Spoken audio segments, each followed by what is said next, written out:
Oi, oi, oi, voltamos, estamos aqui para concluir nosso encontro, né? Vamos aqui concluir a nossa aula, nosso terceiro encontro, com a análise agora do capítulo 5, da segunda parte do livro do professor Roque de Barros Laraia, Cultura, um conceito antropológico. E aí o capítulo intitulado como A Cultura é Dinâmica. E aí a gente agora vai tentar compreender por que esse capítulo está intitulado dessa maneira, quais são os elementos, quais são os argumentos que o professor Roque de Barros Laraia nos fala, né, e justifica a sua afirmação. Num exercício de imaginação, suponhamos que um dos missionários jesuítas do século XVI, durante a sua permanência no Brasil, tenha dividido as suas observações entre o comportamento dos indígenas e os hábitos das formigas saúva. 4 séculos depois, qualquer entomologista poderá constatar que não houve qualquer mudança nos hábitos dos referidos insetos. Durante quase meio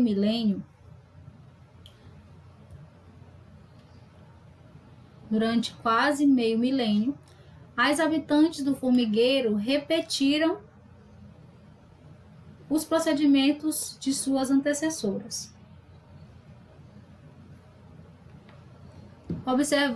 obedecendo apenas às diretrizes de seus padrões genéticos, supondo, por outro lado, uma hipótese quase absurda, que um dos grupos indígenas observados tenha aos 4 séculos, suponhamos, na hipótese absurda, que um dos grupos indígenas observado tenha sobrevivido aos 4 séculos de dizimação graças ao isolamento em relação aos brancos. O que se constataria um antropólogo moderno? E aí ele está nos provocando. Gostaria de que vocês me respondessem, por favor, essa pergunta lá na nossa aula online, porque você já tem elementos para responder isso, certo? Essa provocação que ele está fazendo, ele está nos convidando a fazer uma reflexão de tudo que ele já falou, né, ao longo dos capítulos anteriores que a gente já trabalhou, e ele está querendo nos mostrar o seguinte, ele está querendo nos mostrar que, diferente das formigas, se os indígenas tiverem sobrevivido, porque, como vocês sabem, o período colonial, né, o século XVI foi o século onde houveram mais mortes, onde o genocídio do povo indígena foi em massa, certo? Se esses povos tiverem sobrevivido, como a gente já sabe, sobreviveram, como que eles vão estar se comportando, né? E aí a gente já tem um retrato na nossa sociedade atual. Esses indígenas estão se comportando da mesma maneira que os indígenas se comportavam no período colonial, no período dos primeiros contatos? Eu gostaria que vocês me respondessem isso no chat, tá bom? Vamos lá, passar para o próximo. A resposta do antropólogo seria, portanto, diferente da maioria dos leigos. O espaço de 4 séculos seria suficiente para demonstrar que a referida sociedade indígena mudou, porque os homens, ao contrário das formigas, têm a capacidade de questionar os seus próprios hábitos e modificá-los.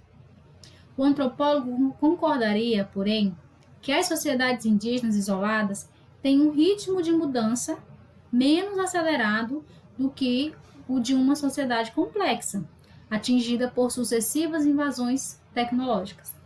Esse ritmo indígena decorre do fato de que a sociedade está satisfeita com muitas das suas respostas ao meio e que são resolvidas por suas soluções tradicionais. Mas esta satisfação é relativa. Muito antes de conhecer o machado de aço, os nossos indígenas tinham a consciência da ineficiência do machado de pedra. Por isto, o nosso machado representou um grande item na atração dos indígenas. Vocês entenderam, gente? Eu achei isso bem autoexplicativo. mas vou tentar simplificar um pouco mais. Talvez eu possa até complicar, porque eu acho o professor Lara ele é muito claro, ele é muito simples, né? A forma como ele escreve é muito fácil, muito didática, né? A forma como ele fala. Mas o que o professor Lara está nos convidando a refletir? Ele está dizendo o seguinte, ó, que um leigo talvez acharia que não existia uma diferença, mas um antropólogo ele sabe que teve a diferença. E ele sabe também que essa diferença aconteceu, né? Porque o ser humano é o único animal que tem a capacidade de questionar e de modificar os seus próprios hábitos. Como ele citou o exemplo das saúvas. As saúvas, elas fazem o que a genética delas condiciona elas a fazerem. Os humanos não. Os humanos fazem aquilo que, além da genética condicionar, a sua razão também condiciona. E logo, esses hábitos também são modificados. Ele fala que as sociedades que têm um ritmo de mudança maior são aquelas sociedades que são mais complexas. Professora, mas o que é uma sociedade complexa? É uma sociedade que tem um grau de divisão social muito maior, que tem uma complexidade maior, que existem divisões sociais muito maiores. Por exemplo, nós somos uma sociedade complexa, a gente tem um nível de estratificação social muito maior, a gente tem uma forma de organização social, econômica, política muito maior e muito mais complexa. Isso não significa que é eficiente, tá? Deixar bem claro. Mas ela é complexa. Diferente da dos povos indígenas, que são sociedades simples, mas que têm uma forma de autogestão muito eficiente. E os que não são tão impactados e tão contactados, eles têm uma mudança, né? Um ritmo de mudança muito menor do que os povos que são mais impactados. E aí a gente tem exemplos dos povos indígenas, Guajajara, aqui no Maranhão, dos povos Auá. Os Auá, eles são povos que não querem contato com a sociedade branca. Já os povos Guajajara são o tempo todo contactados, né, pela sociedade branca. Os Auá, eles ainda vivem no meio do mato, eles ainda vivem de acordo com, muito perto, né, daquilo que a gente entende, que a gente aprendeu, que são os costumes dos povos indígenas. Que eles andam, que eles não usam a nossa, que eles não incorporaram, né, eles não incorporaram muitos elementos da sociedade não indígena. Só que eu gostaria de fazer um parêntese aqui com vocês, é que por mais que que existam povos indígenas que tiveram contato mais direto com a sociedade branca, que usam roupa, jeans, né, que tem muita gente que fala sobre isso, porque o indígena agora não é mais indígena, ele está usando roupa jeans, ele está usando celular, ele está andando de carro, ele está andando de Hilux. O fato dele ter se apropriado de elementos que não são elementos da cultura deles, não torna eles diferentes do que eles são. Não faz eles deixarem de ser indígenas porque eles estão usando o celular. Não os faz deixar de ser indígenas porque eles aprenderam a dirigir automóveis e estão dirigindo automóveis e têm automóveis, conseguem ter automóveis. Eles não deixaram de ser indígenas porque aprenderam a falar o português. Certo? Então, da mesma forma que eu não deixo, que nós que não somos indígenas, a gente não deixou de ser branco porque a gente está comendo beiju.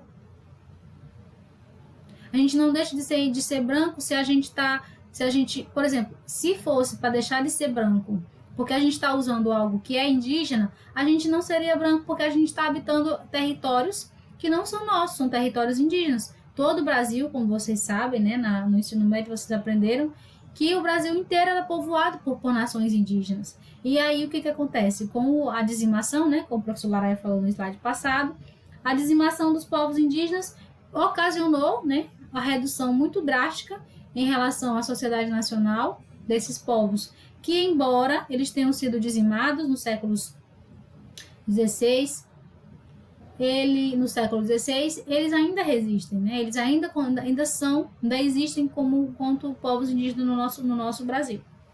Então, esse ritmo, essa calma, essa falta de pressa de mudança, ela não significa uma involução, viu, gente? Eu gostaria que vocês entendessem isso, certo?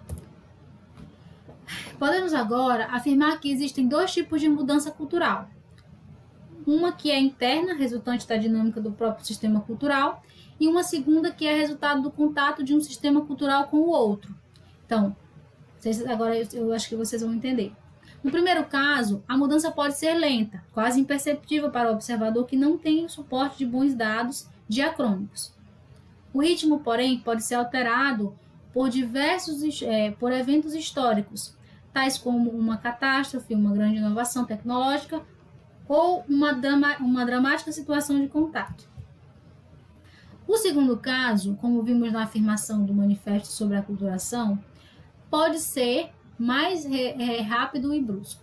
No caso dos índios brasileiros, representou uma verdadeira catástrofe, mas também pode ser um processo menos radical, onde a troca de padrões culturais ocorre sem grandes traumas. Este segundo tipo de mudanças, além de ser o mais estudado, é o mais atuante na maior parte das sociedades humanas. É praticamente impossível imaginar a existência de um sistema cultural que seja efetuado apenas pela mudança interna. Isto somente seria possível no caso, quase absurdo, de um povo totalmente isolado dos demais. Por isso, a mudança proveniente de causas externas mereceu sempre uma grande atenção por parte dos antropólogos. Para entendê-la, foi necessário o desenvolvimento de um esquema conceitual específico. Vamos fazer um parêntese aqui, que eu voltei, porque eu quero explicar para vocês o que é que significa aculturação, viu? Vocês entendem que na regra de português, quando a gente coloca o a na frente de uma palavra, a gente está querendo negar o sentido da palavra, certo? Então, culturação significa a pessoa ter os elementos culturais do seu povo. A aculturação é a perda desses elementos culturais, certo? Então, se houve uma teoria antropológica desenvolvida pelo professor Eduardo Galvão, onde ele afirmava que os indígenas eles iam se tornar aculturados por causa do contato que o professor Laraia está falando aqui. Por causa do contato com as populações não indígenas, no caso com as populações brancas, os povos indígenas do Brasil iam gradualmente se tornando povos que não teriam mais conhecimento, domínio da sua cultura, porque já estariam assimilando a cultura não indígena o tempo inteiro. E também se tornariam, ao longo, com o passar dos anos, das décadas, eles deixariam de ser indígenas e se tornariam caboclos. Só que essa teoria, gente, ela foi refutada, ela foi criticada, e hoje a antropologia já sabe que a aculturação ela não existe, que o que existe de fato são ressignificações, A cultura ela é ressignificada, como o professor Laraia está nos dizendo aqui, a cultura ela é dinâmica, então, por causa dessa dinâmica que a cultura possui, não é possível que um povo indígena perca seus costumes. O que pode acontecer é a ressignificação desses costumes, é uma nova forma de interpretar esses costumes por parte desses povos, mas eles não vão deixar de ser indígenas porque eles estão assimilando elementos culturais que não são da cultura deles. Tá certo? Deixemos de lado as mudanças mais espetaculares, como as decorrentes de uma revolução política, E aqui, decorrente de uma revolução política, queria que vocês lembrassem da Revolução Francesa, que ela é um exemplo muito claro e muito contundente, um dos mais badalados da história, quando se trata de mudanças culturais, porque a França, por causa da Revolução Francesa, ela deixou de ser uma monarquia e passou a virar uma república. E aí estava toda imbuída dos ideais iluministas, por isso que os revolucionários, eles tomaram o poder, tomaram a Bastilha, certo? Como a francesa ou a soviética, os resultantes de uma inovação científica. A soviética, vocês sabem, teve a Guerra Fria, aí a União Soviética nasceu, União Socialista, União URSS, União das Repúblicas Socialistas Soviéticas. Aí, inovação científica. Como as consequências da inovação do avião ou da pílula anticoncepcional para um exercício didático, discorremos mais sobre as que agem lentamente sobre os nossos hábitos culturais. É necessário, porém, lembrar sempre que ambas pertencem a um mesmo tipo de fenômeno, vinculadas, que são ao caráter dinâmico da cultura. Ou seja, gente, tudo que a gente consegue de avanço, tudo que a gente consegue de inovação, tudo que a gente consegue de observação é a partir da dinâmica da cultura.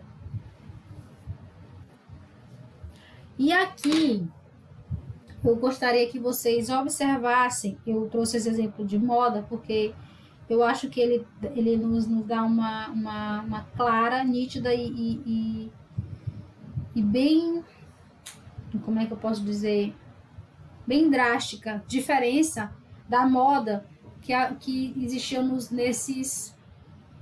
nessas décadas. Por exemplo, na década de 60, né? Ó, o padrão cultural de moda era esse. Roupas de poá, o cabelo mais curto, a saia mais rodada, os homens usando jaqueta de couro, tendo um estilo mais anos 60.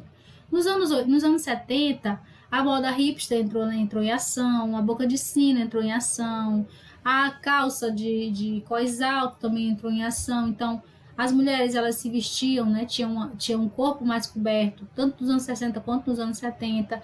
Os homens usavam blusas, camisas mais apertadas, calças sempre com a perna mais larga. Então, isso que eu estou aqui tentando mostrar para vocês são mudanças culturais em hábitos, nesse hábito que é o hábito de se vestir. E a moda dos anos 2000, vocês percebem que existe uma ruptura muito drástica dos padrões dos anos 60, 70 para os padrões do ano 2000.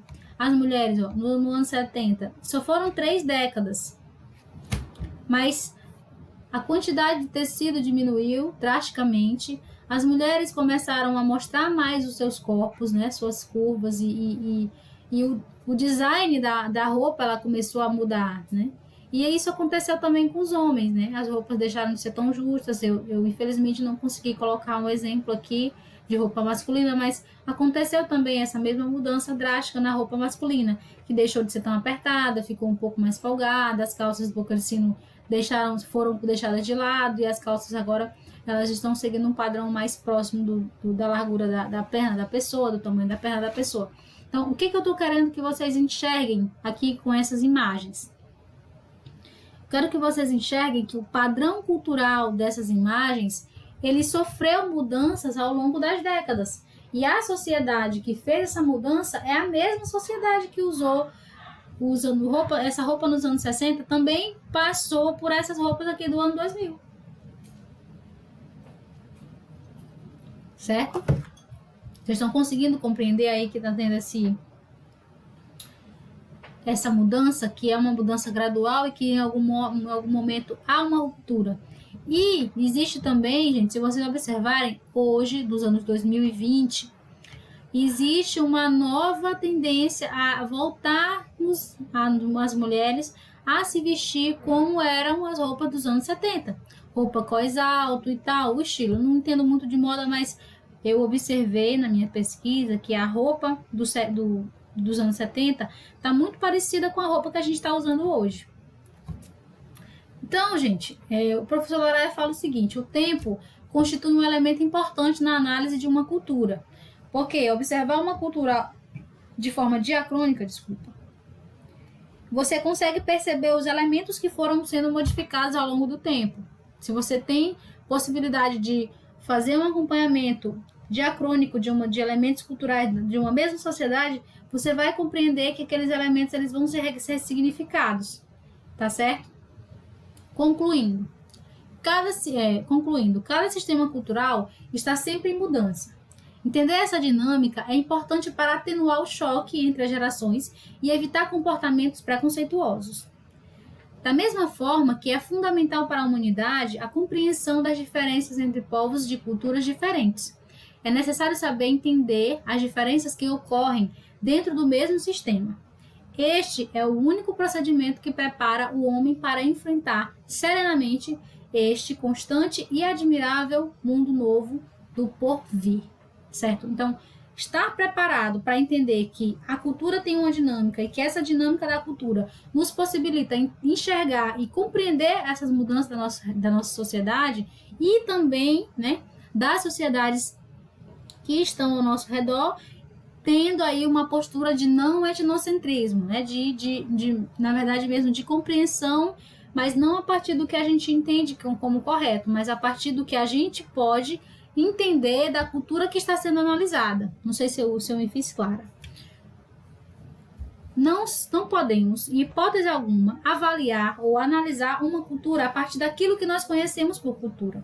Por quê? Porque o que nós conhecemos por cultura pode não ser o que está sendo, né? O que está sendo vivido pela cultura que está sendo analisada. Então, o que eu entendo como casamento, o que eu entendo como namoro, o que eu entendo como concepção de um filho, o que eu entendo como coito, ele pode não ter sentido nenhum dentro da sociedade, de uma sociedade que não é a minha. Por exemplo, o exemplo dos Azande, okay? O exemplo que o professor Laraia nos deu ali nos outros slides. Então, gente, eu espero que vocês tirem um bom proveito dessa aula, né? Até o nosso próximo encontro. Muito obrigada. E eu só gratidão a vocês pela oportunidade e por estar fazendo parte aí da formação de vocês, tá certo? Tenham uma boa noite, fiquem com Deus e até o nosso próximo encontro.